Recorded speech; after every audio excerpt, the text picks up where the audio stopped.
আশিরাতাকাল আকরাবিন, তোমার নিকটতম আপনজনদের ভিতরে আগে কাজ করো। তো হুজুরের নিকটতম আত্মীয় স্বজন আপনজন কারা? একেবারে মক্কার কুরাইশি যারা, মক্কি যারা, তারা।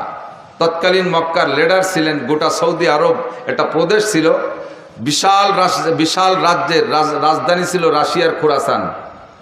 বাকি এই বঙ্গে এই বেল্টে এশিয়া মহাদেশে যতগুলো দেশ বর্তমানে, এগুলো ছিল কিছু প্রদেশ ছিল, ভিন্ন ভিন্ন প্রদেশ।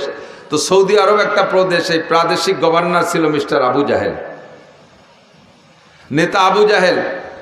আর পর্যায়ক্রমে তার অধীনস্থ মন্ত্রী যারা ছিল, বড় বড় লিডার, আবু জাহেল, আবু লাহাব, উতবা, সাহেবা, ওয়ালিদ ইবনে মুগিরা, আবু সুফিয়ান, এরকম লিডারশিপ যারা, ওমর রাদিয়াল্লাহু তাআলা আনহু, লাস্টে একজনের নাম রাদিয়াল্লাহু তাআলা, এ সবাই এরকম বাছাই করা 25 জনকে হুজুর আলাইহিস সালাম দাওয়াত দেওয়ার জন্য দাওয়াত দিয়েছেন, কলেমার দাওয়াতের জন্য, খাওয়ার দাওয়াত দিয়েছে। কারণ কেউরে যদি কিছু খাওয়ানো যায় আগে, তাহলে সে কিছুক্ষণের জন্য হলেও নরম থাকে। কতক্ষণ? চার দোকানে বসিয়া আপনি যদি কের চা খান, তাহলে সে যতক্ষণ ওই জায়গায়, কের টাকার চা আপনি খান, সে যতক্ষণ কথা কবে উল্টো পাল্টা করলে আপনার তার বিরোধিতা করতে, বাধা দিতে একটু বিবেকে বাধা দেয়। যা করছাইজ কি কুই দেখবো, চা তো খাওয়াইছে, ওর পাঁচটা আমার পেটে, কি করে প্রতিবাদ করি? ঠিক না? যার খায় তার গায়ে, যার খায় তার গায়ে। হুজুর আলাইহিস সালাতু ওয়াস সালাম এই টেকনিকটা ব্যবহার করে খাজা আবু তালেবের বাড়ি এই 25 জনকে দাওয়াত দিয়েছে। 25 জনকে দাওয়াত দিয়ে, লম্বা কিচ্ছা শেষ পর্যন্ত আমি বলবো না, আমার যেটুক দরকার সেটুক বলে সরিয়ে আসতেছি। 25 জনের উত্তম খানা খাওয়াইয়া, নবীওয়ালা প্রশিক্ষণ, আদর্শের প্রশিক্ষক আমার নবী মুহাম্মদ রাসূলুল্লাহ সাল্লাল্লাহু আলাইহি ওয়াসাল্লাম, হুজুরের পরিবেশনটা এমন চমৎকার। আবু জাহেল হাতের দিক তাকায় থাকে, পানির গিলাসটা কিভাবে রাখে তাকায় থাকে, চামচটা কিভাবে ধরে তাকায় থাকে, জগটা কোন হাত দিয়ে কীভাবে ধরে তাকায় থাকে, ভিতর দিয়ে হাঁটা চলা কেমন, খালি বারবার ফলো করে পুরো নেতারা সবাই। তো এই 25 জনের দুপুরবেলা কায়দা মতো নবী নিজ হাতে খাওয়াইয়া, এরপরে রুদ্ধদ্বারে ঘর বন্ধ করে, আর কেউ নেই ভিতরে, সব নেতারাই বলতেছেন আনা কাইফা মিনকুম, আমার মুরব্বীরা, আমি আপনাদের ভিতরে 40টি বছর, শিশুকাল থেকে নেই 40 বছর বয়স পর্যন্ত চলে আসলাম, আমি আপনাদের থেকে একটা সার্টিফিকেট চাই, একটা সার্টিফিকেট চাই। বলেন কি সার্টিফিকেট? হুজুর বললেন মেলা কিছু না, আমার একটা চারিত্রিক সার্টিফিকেট লাগবে। আনা কাইফা মিনকুম, আমি আপনাদের সন্তানদের মধ্যে কেমন সন্তান একটু বলবেন। আমি কি চোর? আমি কি লুচ্চা? আমি কি বাটপার? আমি কি ধোকাবাজ? আমি কি মিথ্যাবাদী? আমি কি সিটার? আমি কি মদখোর? আমি কি গাঁজাখোর? আমি কি ব্যভিচার? আমি কি জালেম? আমি কি অত্যাচারী? আমি কি লুটতারাজ করি? আমি কি টনমন মারিয়ে খাই? আমি কি দেশের সম্পদ আর এক দেশে নিয়ে স্তূপ করি? এই সমস্ত বদ দোষ কি আমার আছে? আনা কাইফা মিনকুম, আমি আপনাদের কেমন সন্তান একটু বলবেন, আমার একটু কাজ আছে, এই সার্টিফিকেট আমার লাগবে। প্রশ্ন যদিও ছোট, এর ভিতরে অনেক ডালপালা, শাখা প্রশাখা, অনেক দিক তাকায় জবাব দিতে হবে না? তো সকলে বললেন যে আমরা প্রত্যেকে আলাদা আলাদা করে বলতে গেলে সময় লাগবে। তো আমাদের লিডার আবু জাহেল, তৎকালীন, তখন তার নাম আবু জাহেল না, নাম হলো আমর, বাপের নাম হিসাম, উপাধি ছিল আবুল হেকাম, জ্ঞানীদের পিতা, বিদ্যাসাগর। তুমি সর্বোচ্চ শিক্ষিত সৌদি আরবের গভর্নর, তুমি আমাদের সকলের পক্ষ থেকে আমার প্রাণপ্রিয় সন্তান মোহাম্মদ সম্পর্কে তুমি একটা নিজে, তুমি একাই বলো, আমরা আমিন বলে সমর্থন করব, তাকে প্রশংসাটা, তার এই প্রশ্নের জবাবটা তুমি দাও। আবু জাহেল দাঁড়িয়ে বললেন, বাতিজা, তোমার প্রশংসা করতে যে কথাটা বলবো, ওতে তোমারে খাটো করা হবে, তোমার প্রশংসা করার মতো ভাষা আমার জানা নাই। তোমারে যদি বলি তুমি সূর্যের মতো, তাও অন্যায় হবে, তুমি সূর্যের চেয়ে অনেক ভালো। তোমাকে যদি বলি পূর্ণিমার চাঁদের মতো, তাও তোমারে খাটো করা হবে, চাঁদের ভিতরে কালো কালো ভাব আছে, তোমার মধ্যে তা নাই। সূর্যের ভিতরে অনেক প্রখরতা, যে প্রখরতার কারণে তার দিকে তাকানো যায় না, বেশিক্ষণ বাইরে থাকা যায় না, তুমি সেরকম না। মা আনতা মাদিহুহা ইয়া মান ইউসাব্বিহুহা বিশামসি ওয়াল বাদারে লা বালান্তা হাজিহা। সূর্যের সাথে যদি তুলনা করি তাও তোমারে খাটো করা হবে, চন্দ্রের সাথে যদি তুলনা করি তাও তোমাকে খাটো করা হবে, তোমার প্রশংসা করার মতো কোনো ভাষা আমার জানা নাই। তারপরও যেহেতু জানতে চেয়েছো, মুরব্বীরা আমাকে দায়িত্ব দিয়েছে, সংক্ষিপ্ত ভাষায় তোমার প্রশংসা আমার জবানে এতটুক না করে পারি না। আমার জানা মতে, আমার শিক্ষা দীক্ষা মতে, আমি যা লেখাপড়া করেছি তার ভিতরে আমি খুঁজে যা পেয়েছি, আদম আলাইহিস সালাম থেকে নিয়ে আজকে পর্যন্ত পৃথিবীতে তোমার মতো সুসন্তান, তোমার মতো পূর্ণাঙ্গ সন্তান জন্ম নেয় নাই। আমি আর একটু আগে বেড়ে ভবিষ্যৎবাণীও দিতে পারি, আমার বিশ্বাস তোমার মতো পূর্ণাঙ্গ সন্তান কিয়ামত পর্যন্ত আর জন্ম নেবে না। বলি না সুবহানাল্লাহ। সত্য না মিথ্যা? মিথ্যা না সত্য? এ পাশে লাগে সন্দেহ আছে, আসছে কনকা? আমার নবীর মতো সন্তান জন্ম নেয় নাই আর নেবে না, এ কথা মিথ্যা না সত্য? আপনারা স্বীকার করবেন না? আবু জাহেল কয়, আবু জাহেল নবীর দোস্ত না দুশ্মন? তখনও পর্যন্ত দোস্ত, এখনো দুশ্মন প্রমাণ হয় নাই। আল্লাহু আকবার। তো হুজুর আলাইহিস সালামের মতো সন্তান জগতে আর আসে নাই। আবু জাহেলও কয়, তুমি এত বড় আলামিন, এত বড় সত্যবাদী, জীবনে কোনোদিন মিথ্যা কথা তুমি জানোই না। মিথ্যার লুগাতটা, ডিকশনারিটা তোমার বাড়ি নাই। মিথ্যার একটা ডিকশনারি আছে না, এই মিথ্যার ডিকশনারিটা তোমার বাড়ি নাই, তুমিও জানোই না। কাজেই তুমি যদি বলো এই পাহাড়ের ওই পাশে জান্নাত আছে, তাহলে তাই আছে। তুমি যদি বলো এই পাহাড়ের ওই পাশে জাহান্নাম আছে, তাহলে তাই আছে। আমরা এখন দুপুরে খানা খাইলাম, তুমি যদি বলো না এখন রাত 12টার খানা খাইছি, তাহলে তাই। আমরা সবাই দিন দেখতেছি, ভুল দেখতেছি। তুমি যদি গভীর রাত্রে বলে এখন বেলা 2টে বাজে, তাহলে 2টে বাজে। আমরা যারা রাত দেখতেছি আমাদের চোখ খারাপ হয়ে গেছে। সারা পৃথিবীর মানুষ একদিকে এক কথা বলবে, আর তুমি একা এক কথা বলবা, তোমারটা সত্য, সারা পৃথিবীর সব মানুষের কথা মিথ্যা। কয় কিনা? আবু জাহেল। আল্লাহু আকবার। তাহলে আমার নবী চির সত্যবাদী, ঠিক কিনা? আমার নবীর চাইতে সুসন্তান, নেক সন্তান আর জগতে আসে নাই। হুজুর আলাইহিস সালাতু ওয়াস সালামের চাচা আবু লাহাব খুশিতে, নবী আলাইহিস সালামের জন্মের পর খুশিতে তার বান্দি সুয়াইবাকে আঙ্গুলের ইশারা দিয়ে আজাদ করে দিয়েছে। সেই নবীর জন্মের সাথে সাথে তো ওই পরিবারের আর পরিবারেরও কেউ জানতো না, জগতের কেউ জানতো না যে এই ছেলেটা পরবর্তীতে বিশ্ব নবী হবে, তা তো কেউ জানতো না। কথা বলুন। ইহুদিরা তাদের আসমানি কিতাব তৌরাতের ভিতরে পড়ছে, নাসারারা ইঞ্জিলের মধ্যে পড়ছে শেষ নবীর আলামত, কিন্তু এই ছেলেটার যে সেই শেষ নবী এ তো কেউ জানে না, ঠিক কিনা? আল্লাহু আকবার। কিন্তু পরবর্তীতে ধীরে ধীরে যখন বড় হইয়া নবী হইলেন, তখন তো সারা পৃথিবীর সবাই জেনে গেছে, সারা পৃথিবীর সবাই জেনে গেছে। এর কারণে নবী আলাইহিস সালাতু ওয়াস সালামের জন্মের তারিখটা নিয়েও সন্দেহ। সে সময় তো আর জন্ম নিবন্ধন হতো না, আইডি কার্ড হতো না। হুজুর আলাইহিস সালাতু ওয়াস সালাম এত বড় নবী হবে পরিবারের সদস্য কেউ জানতেন না। আর বাপ হিসাব রাখবে, বাপ মারা গেছে, উনি মায়ের গর্ভে থাকতে। এর জন্য জন্ম তারিখ নিয়ে অনেক সন্দেহ আছে, আকপাস আছে, ইখতিলাফ, মতানৈক্য আছে। বেশিরভাগ ঐতিহাসিকদের মতামত 8ই রবিউল আউয়াল নবী আলাইহিস সালামের জন্ম।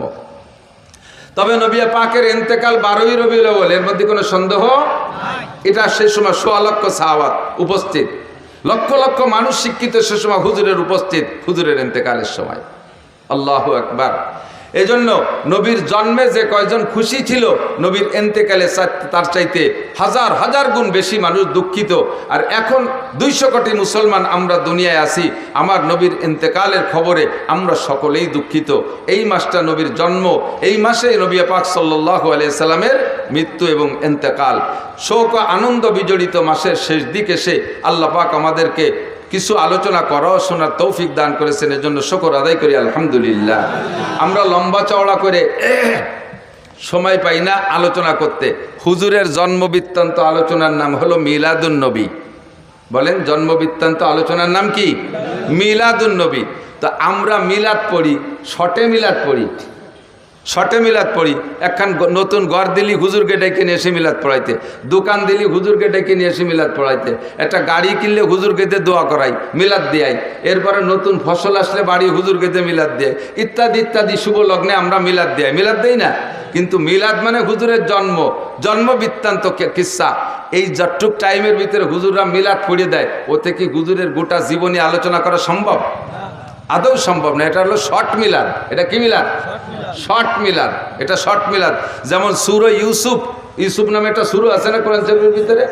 সূরা ইউসুফ মোটামুটি লম্বা একটা সূরা, যার ভিতরে ইউসুফ আলাইহিস সালামের বিস্তার কাহিনী আছে। এই যুবকরা, ছাত্ররা সবাই লক্ষ্য করবে। ইউসুফ আলাইহিস সালামের লম্বা কিস্সা, পূর্ণাঙ্গ একটা কিস্সা আল্লাহ তাআলা এক জায়গা এক ইউসুফ আলাইহিস সালামের কিস্সা ছাড়া আর কোনো কিস্সা একভাবে বর্ণনা করেন নাই, যার কারণে কিস্সাটা বয়ান করে আল্লাহও খুব পছন্দ করছেন। কিস্সাটা শুরুতেই বলছে আহসানাল কসাস, আমি তোমাদের সামনে উত্তম অনেক সুন্দর একটা কিস্সা বর্ণনা করতে চাইতেছি। আহসানাল কসাস, যত কিস্সা আছে দুনিয়ায় এই সমস্ত কিস্সার ভিতরে কিস্সাটা অনেক সুন্দর আল্লাহ বলে আলোচনা করলেন। লম্বা কিস্সা, এ যদি আমি বলি 4-5 দিন লাগবে আপনাদের শুনতে, এবং আয়াত ধরে ধরে কোরআন শরীফ দেখে দেখে তর্জমা করে। আরে আল্লাহ, এই কোরআন শরীফ দুটি এরপর পাও লাগতেছে যে কোরআন শরীফ দুটি নিয়ে যান। কিন্তু কোরআন এই সূরা ইউসুফের লম্বা সূরা ইউসুফের আলোচনার সার সংক্ষেপ একটা তফসির আছে, একেবারে 2 কথার ভিতরে ইউসুফ আলাইহিস সালামের তফসির। ফার্সিতে কয় পীরে মর্দ, পেশারে বুদ, গমসুদ, বাজিয়াব। উলামায়ে কিরাম যারা তারা টের পাইছে, পীরে মর্দ, পেশারে বুদ, গমসুদ, বাজিয়াব। সূরা ইউসুফের কিস্সা শেষ।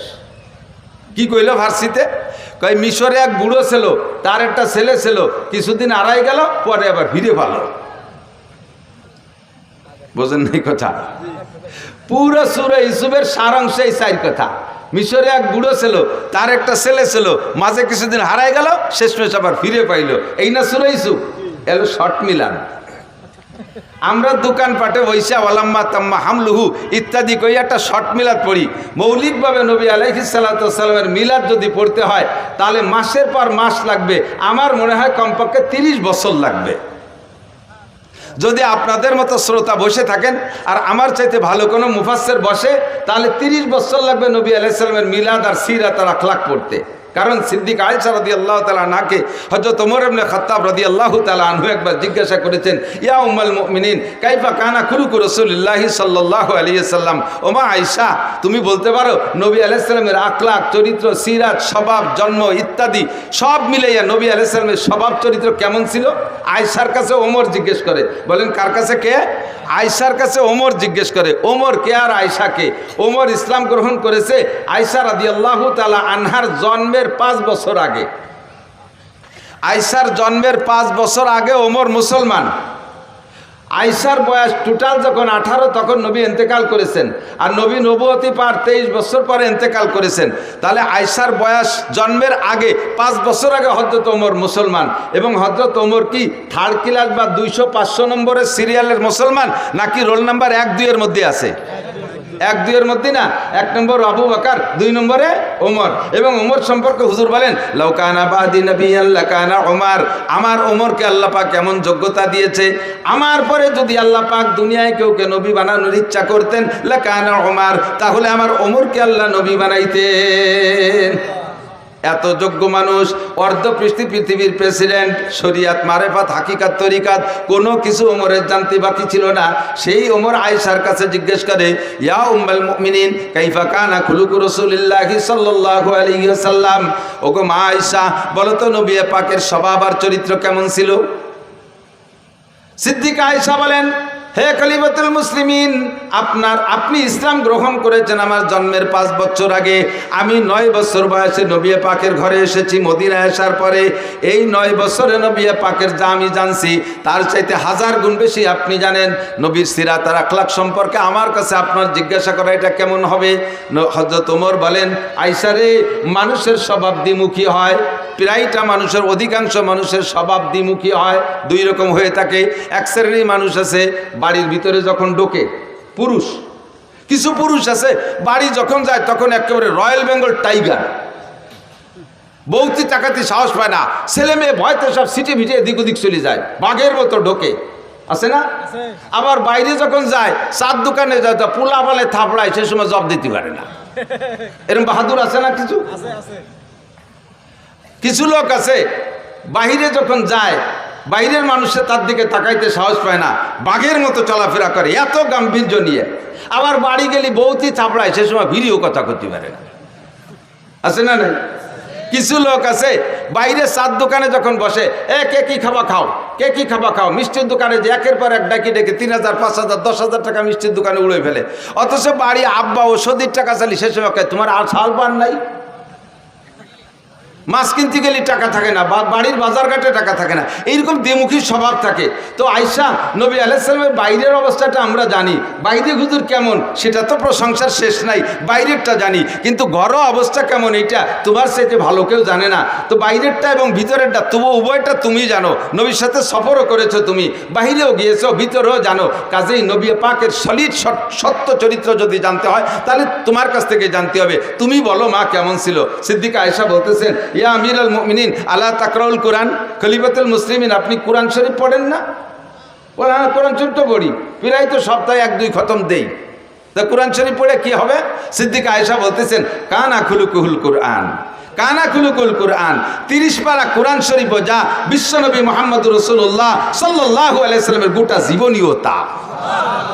কাজী যদি নবীর সিরাত আর আখলাক আর জীবন বৃত্তান্ত জানতে হয়, কোরআন শরীফকে শুরু থেকে শেষ পর্যন্ত পড়লেই বোঝা যাবে যে এইটা যেন বিশ্ব নবীর জীবনী পড়তেছে। এবার কোরআন শরীফকে 30 পারা যদি ভালো করে ব্যাখ্যা করে শুনাইতে হয় তাহলে 30 বছর এরকম হয় না। সুন্দর করে যদি বলতে হয়, মোটামুটিভাবে যদি বলতে হয়, আর আমার মতো ছোট মানুষের দ্বারা তা সম্ভব না। আমার নবীর সিরাত, আখলাক, মিলাদ, বিস্তারিত লম্বা চওড়া কিচ্ছা আমি একটা জায়গা থেকে আপনাদের একটু অল্প একটু বলবো, বিরক্ত হবেন নাকি? যেহেতু মাসটা চলে যাচ্ছে আর শেষ দিক চলে আসছি, নবী আলাইহিস সালাতু ওয়াস সালামের জন্মটা কেমন হলো একেবারে নবী আলাইহিস সালাম নিজেই বলেছেন, হুজুর নিজের জন্ম সম্পর্কে বলেছেন, শুধু নিজের না, 2.5-3 লক্ষ নবী রাসূল দুনিয়ায় এসেছেন, 2.5 থেকে 3 লক্ষ নবী রাসূল দুনিয়া এসেছেন, নির্দিষ্ট সংখ্যা কাহারও বলার কায়দা নেই। হুজুর বলেছেন কোন নবী রাসূল আদম আলাইহিস সালাম থেকে নিয়ে ওই নবী রাসূল পর্যন্ত তার পূর্বপুরুষের ভিতরে যেই সিরিয়ালে আসছে, এ পুরুষের থেকেও পুরুষ, ও পুরুষের থেকেও পুরুষ, এরকম না সিরিয়াল, একজন পুরুষও ব্যভিচার ছিল না। যেই মহিলাদের মাধ্যম দিয়ে উনি দুনিয়া আসছেন ওই নবী রাসূল, একজন মহিলা ব্যভিচারিণী ছিল না, একজন মহিলা জিনা করে নাই, একজন পুরুষও ব্যভিচার চরিত্রহীন ছিল না। অন্যভাবে কাফের থাকতে পারে, মুশরিক থাকতে পারে, বেঈমান থাকতে পারে, কিন্তু চরিত্রের এই নোংরামিটা আসে নাই। একটা পবিত্র আত্মার মাধ্যম দিয়ে সমস্ত নবী রাসূলগুলো দুনিয়া এসেছেন। তন্মধ্যে সবচাইতে নির্ভেজাল একেবারে নির্দ্বিধায় বলা যায় আমার নবী সাল্লাল্লাহু আলাইহি সাল্লাম আদম আলাইহিস সালাম থেকে নিয়ে জন্ম পর্যন্ত এই মাঝে যত সব পুরুষ চলে গেছে, একটা পুরুষও চরিত্রহীন ছিল না, একটা নারীও চরিত্রহীন ছিল না। কথা বলেন ঠিক কি ঠিক না? নবী নিজেই দাবি করেছেন। কাজে এখানে আমার আর অভিযোগের কিছু থাকে।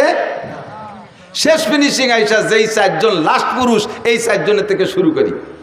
তার আগে একটু বলা লাগে হুজুরের নূরে নবুয়তি, বলেন নূরে নবুয়তি, কথাটা একটু বুঝতে হবে। নূরে নবুয়তি, নবী কিন্তু মানুষ। নবী মানুষ না জিন? জিন না মানুষ? ফেরেশতা না মানুষ? নবী আল্লাহ না মানুষ? নবী খালেক না মখলুক? মখলুক মানে সৃষ্টি, খালেক মানে সৃষ্টিকর্তা। নবী কি সৃষ্টিকর্তা? নবী কি খালেক? নবী কি রজ্জাক? নবী আমাদের মতো মানুষ, পার্থক্য এতটুক। আমিও মানুষ, ডক্টর ইউনুসও মানুষ। এই গ্রামে ইউনুস নামের কেউ থাকতে পারে? আছে না নাই? তাহলে এই ইউনুস আর ডক্টর ইউনুস, ওনার নাম ইউনুস বলে আপনি ওনারে সরাইতে সেই চেয়ারে বসে দেন, গে ঠেলা কারে পায়। ওই ইউনুসও যাই দিয়ে বানাইছে, এই ইউনুসও তাই দিয়ে বানাইছে। পার্থক্য আছে ভিতরে অনেক কিছু, ঠিক না? হাসিনা নামে টুঙ্গিপাড়া বহুত মহিলা আছে না নাই? যে এই হাসিনা আর শেখ হাসিনা কি এক হাসিনা? খালেদা নামে বাংলাদেশে আরো মহিলা আছে না নাই? এই খালেদা আর ওই খালেদা কি এক খালেদা? মানুষ হিসেবে আমি আর নবী আলাইহিস সালাতু ওয়াস সালামে একই ম্যাটেরিয়াল দিয়ে তৈরি, কিন্তু আমার ভিতরে নূর ও নবুয়তি নাই। আমাকে আল্লাহ ওহী দেয় নাই, আমার কাছে জিবরাইল আসে না। নবী পাককে আল্লাহ তাআলা এই মাটির মানুষটাকে নূরে হিদায়াত দিয়া, নূরে নবুয়ত দিয়া, নূরে কোরআন দিয়ে আল্লাহ তাআলা তাকে সারা বিশ্বের শ্রেষ্ঠ মানুষে পরিণত করেছে। ঠিক কি ঠিক না? এই যে লাইটটা বানাইছে কি দিয়ে? কাঁচের বডি না? হতে পারে কাঁচ, নাকি ইদানিং তো প্লাস্টিক চলতেছে, কাঁচই ধরেন, খেয়াল করেন, কাঁচের বডি, ঠিক না? এখন ওর মধ্যে লাইট যাওয়ার কারণে ওইটার নাম হয়ে গেছে কি? এই যে কাঁচ দিয়ে বানানো যে রডের মতো, এটার নাম কি? কাঁচ না লাইট? কাঁচ না লাইট? টিউবলাইট না? টিউবলাইট। বোঝেন নাই কথা? টিউবলাইট না? এই লাইটটা যদি কাইটে যায়, এখন ওটার মূল বডি তো বানানো কি দিয়ে? কাঁচ দিয়ে। এখন কি আপনি আপনার ছেলেরে বলবেন যে বাজারে তো এখন লাঠি কাজ কিনে নিয়ে আয়, এখন লাঠি কাজ কিনে নিয়ে আয়, তাই বলবেন? কি বলবেন? একটা লাইট কিনে নিয়ে আয়, তাই বলবেন, ঠিক না? মূলত লাইট আলো, ভিতরের টুক আলো, বডিটা কিসের? কাছের না। আমার নবীকে আল্লাহ তাআলা মাটি দিয়ে বানাইয়া গোটা আদম জাতিকে দামি বানাই ফেলাইছে।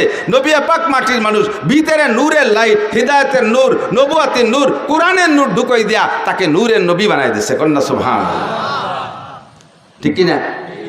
এই নূরের আগমন শুরু হয়েছে কোন জায়গার থেকে? শেষ জামানায় এসে হযরত ইব্রাহিম আলাইহিস সালামের ছেলে ইসমাইল থেকে শুরু হয়েছে। ইসমাইল আলাইহিস সালামের ভিতরে আল্লাহ তাআলা আমাদের নবীর আগমন উপলক্ষে এই নূরে নবুয়াতিটা ফোকাস দিয়ে দিয়েছে। ইব্রাহিম আলাইহিস সালামের দুই ছেলে ইসহাক আর ইসমাইল।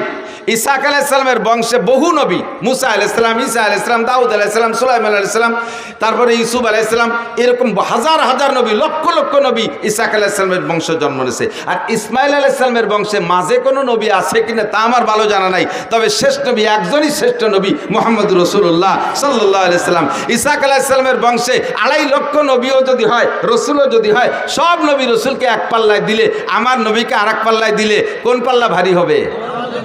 ভয় পাচ্ছেন? কোন নবীরে খাটো করছি না, নবীরা তো অনেক উপরের। তারপরে আল্লাহ তাআলা যদি আমাদের নবীকে দামি বানাইছে, বা দেখো দা বুজুর্গ তুই কিসসা মুক্তাসার, আল্লাহর পরে এই জগতের সবচাইতে দামি আমাদের নবী মুহাম্মদুর রাসূলুল্লাহ সাল্লাল্লাহু আলাইহি ওয়াসাল্লাম। কথা বলুন ঠিক কি ঠিক না? ইসমাইল আলাইহিস সালামের বংশে জন্ম নিয়েছে আমাদের নবী।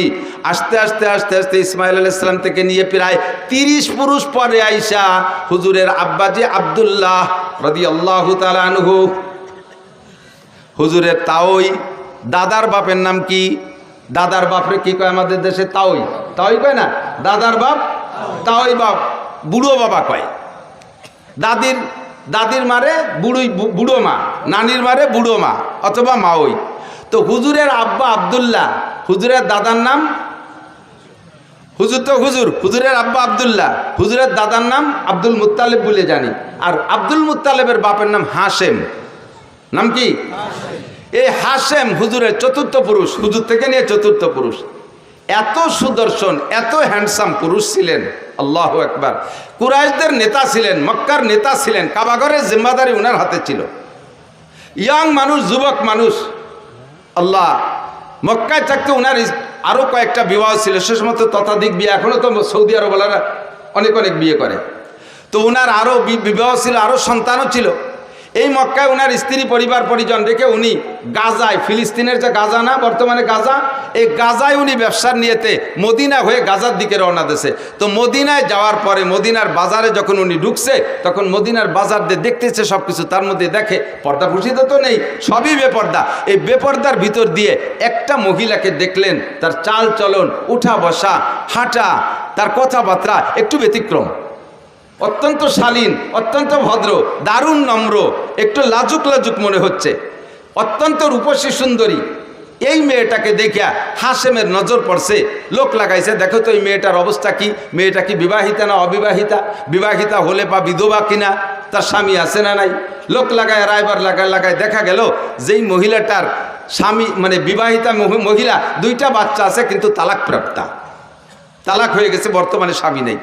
সুযোগ পেয়ে হাশেম প্রস্তাব দিলেন, তার কাছে বলো, আমার বাস্তবটা বলো, আমি কোন বংশের, আমি মক্কার মানুষ, আমি কুরাইশি মানুষ, আমি কাবাঘরের জিম্মাদার, আমি কুরাইশদের নেতা, আমি বর্তমানে এই অবস্থা আছি, ব্যবসা বাণিজ্য আমার অনেক সুন্দর, আমার বাহ্যিক রূপ ও চেহারা দেখো, মেয়েটাকে বলো দেখতে, সে যদি আমাকে লাইক করে, পছন্দ করে, তাহলে আমি তাকে বিবাহের প্রস্তাব দিলাম, রাজি থাকলে তোমরা আমাদের বিবাহ পড়াই দাও।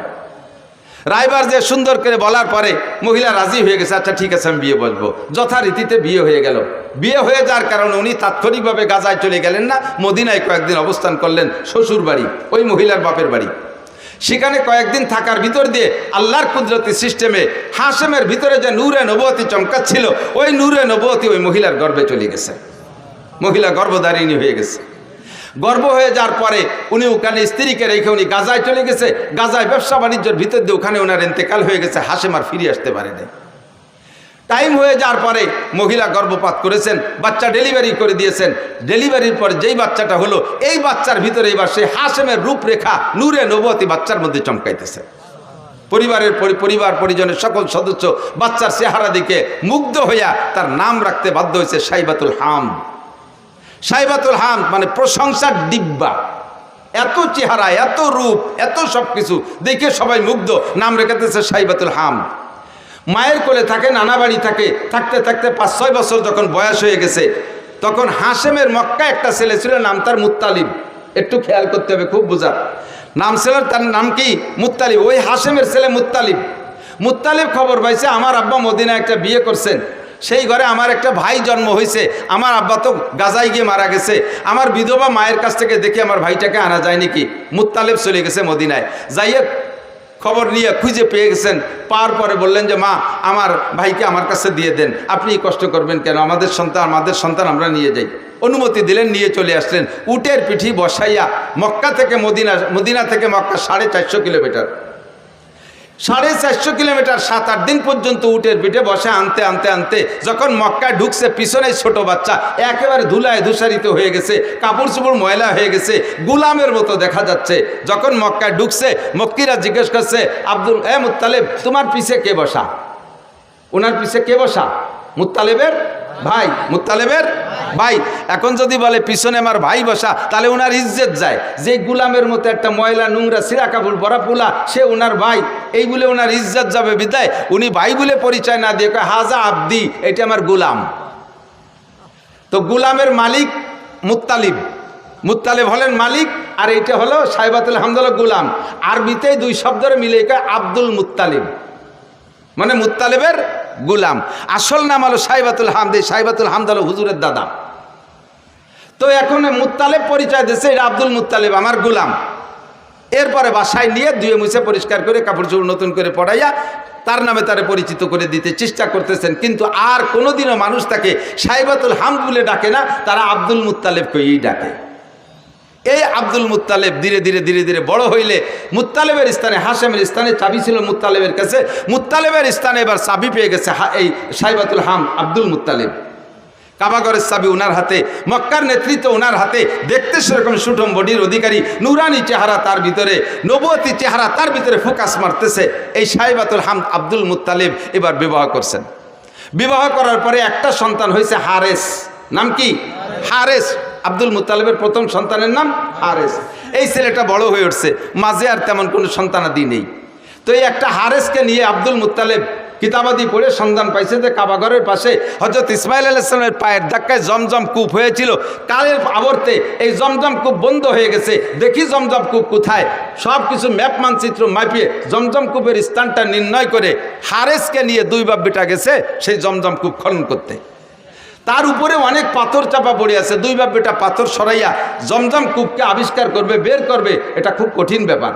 2 দিন 3 দিন পর্যন্ত খোঁজার পরে জমজম কূপ বের করতে পারে নাই। একটা সন্তান, তো আমাদের দেশে সুখী সন্তান, এক সন্তানের আব্বা বহুত আছেন না? ছেলে হোক মেয়ে হোক, কয়টা? একটা অথবা 1.5টা অথবা 2টা। 1.5টা মানে ঠ্যাং একখান নাই, হাত একখান নাই, আজ কোন পঙ্গু হয়েছে, আর একটা পুরো। সুখী সংসার। এবার আমরা অত্যন্ত খুশি। একটা ছেলে একটা মেয়ে, জায়গা জমি বহুত কিছু আছে, ব্যবসা বাণিজ্য আছে, বড় আনন্দিত। তবে এক সন্তানের বাপ হওয়া অতটা সুখের বিষয় না। সময় সময় এক সন্তানের বাপ মহা বিপদেও পড়ে যায়। কথা বল না কেন? যেই বিপদে পড়ে আব্দুল মুত্তালিব আল্লাহর কাছে মান্নত মানছে। আমাদের দেশের বিপদ কি? আপনার পাশের বাড়িওয়ালা যদি থাকে, পাশের বাড়ি আপনার এক স্বাস্থ্য বাড়ি যদি 7টা ছেলে হয়, 7 ছেলের বাপ, তাহলে যেই বাপের 7টা ছেলে একবারে ঝাঁকা মারিয়ে তাগড়া জুয়ন হয়ে ওঠে, 80 বছরে বাপেরও ফিরে যৌবন ফিরে আসে ছেলেদের শক্তির সাথে সাথে। এরা 8 বাপ বেটা লাইঠেল। আর আপনারা সুখী সংসার 2 বাপ বেটা, সুখী সংসার 2 বাপ বেটা, আর ছেলে মেয়ে নেন নাই। আর উনরা 8 বাপ বেটা, আটখানিক জায়গা নিয়ে পাশের বাড়ি এলাকার সাথে যদি গন্ডগোল লেগে যায়, 2 বাপ বেটা 8 বাপ বেটার সাথে যদি লাগে যায়, এই সুখী সংসার ওই 8 বাপ বেটার সাথে অসুখী সংসারের সাথে যদি পিঠে লাগে, মায়ের কারা খাবে? সুখী সংসার মায়ের খেয়ে শুয়ে যাবে না? কথা কয় না? 2 বাপ বেটারে বাল হইয়া 8 বাপ বেটা একেবারে দোড়াচাপের মতো টান টানের রাস্তায় শুয়াই থিছে, পুরো মারি ফেলে নাই, মরে নাই। তো বুড়ো এই 80 বছর বয়সে সুখী সংসারের বুড়ো মায়ের খাইয়ে টান টান হইয়া এখন লম্বা লম্বা হাই ছাড়ে। আর যদি 2 সাইডে থাকতো তাহলে এরকম জোড়া বাড়ি খাতাম না। আর 2 সাইডে থাকলি জোড়া বাড়ি খাইতাম না। বসছে কোন সময়? যে সময় ওনার পার্স পাতি সব শেষ। আর হাজারো চেষ্টা করলে 2 সাইডের বাপ হওয়া সম্ভব। আল্লাহ যদি দেয় সেটা তার ব্যাপার। অসময় আছে তুমি সুখী সংসারে দুঃখী সংসারে অনুভব করতে পারছো। হারেস সাইবাতুল হামদ আব্দুল মুত্তালিব সময় মতোই বুঝে ফেলাইছে যে আমার এই এক সন্তান দিয়ে জমজম খুব খুঁজতে পারলাম না, যদি এরকম 8 বাপ বেটার সাথে কাইজি ডাঙ্গে লাগিয়েই যায় তাহলে তো মায়ের খাইয়ে আসতে হবে। সাথে সাথে কাবা ঘরে গিলাফ ধরে মান্নত করছে, আল্লাহ যদি তুমি আমার 10টা পুত্র সন্তান দাও, যদি 10টা পুত্র সন্তান দাও তাহলে একটা সন্তানকে আমি তোমার রাস্তায় এই কাবা ঘরের পাশে জবাই করে দেব, কুরবানি দেব। কি এই সামান্যতের মান্যত চিনতে হতে পারেন? উনার জন্য এই মান্যত পুরো করা ওয়াজিব, কিন্তু এমন মান্যত যদি এই সমাজে কেউ করেন এই মান্যত পুরো করা ওয়াজিব না। অনেকে মানে, মারা, বিশেষ করে মারা মান্যত মানে, সন্তান যদি অসুস্থ হয়ে পড়ে কয় আল্লাহ যদি তুমি আমার